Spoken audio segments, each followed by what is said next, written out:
ప్రభు యొద్ద మనం కూర్చోవాలి, ప్రభు యొద్ద మనం కనిపెట్టాలి.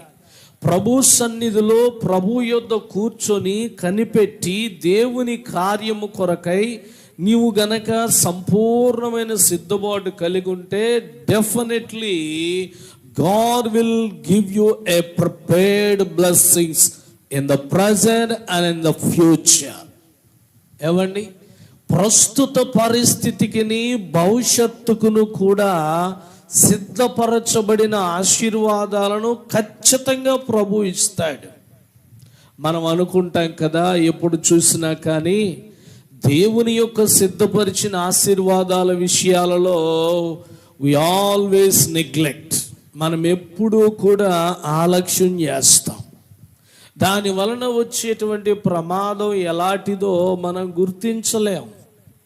దేవుని సన్నిధిలో దేవుడు